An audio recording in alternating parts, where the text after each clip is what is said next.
Mana sizlarning bugungi mana shunday ulug' ayyomlaringizni o'tkazayotgan ekanlarimiz shuni eshitib, qarqis qizim bilan uzoq yuklardan, sovuqli, qorli yuklardan davorlar osha, tog'lar osha yetib keldik.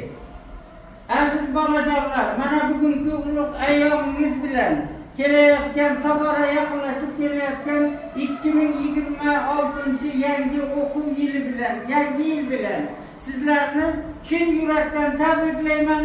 Sizlarga uzoq umr, sihat, salomatlik, barcha fanlardan faqat yaxshi a'lo-baholarga o'qishlaringizga tilakdoshman.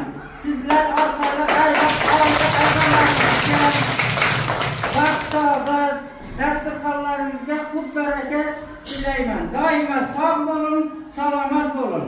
Mana shunday Qorbog'on, Qarqiz qizim bilan keldik va xursand bo'ldik. Nima uchun? Mana shunday yangi bino qurilgan, yangi sinfda issiq ana o'qiyotganlarimiz bizlarga juda ham bir nima berdi, ilhom berdi. Ana endi faqat bitta ish etishimiz kerak, faqat o'qishimiz kerak, bilimli bo'lishimiz kerak, ilmli bo'lishimiz kerak, ma'rifatli bo'lishimiz kerak. Mana shu ishlarda sizlarga uzoq umr, sihat, salomatlik, baxt, saodat tilayman.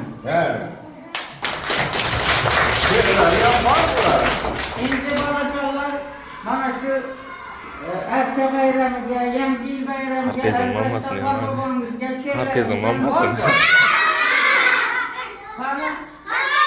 Qarqizning mamasini ham ola endi.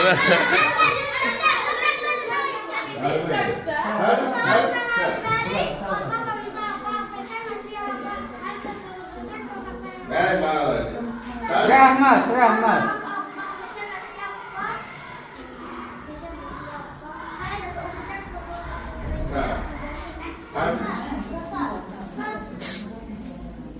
Benim tavazına böyle dursan.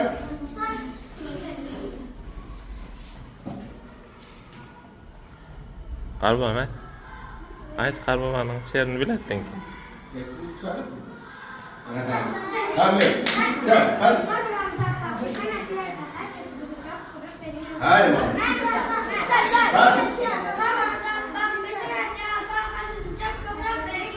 Ha, malum. Hadi sen.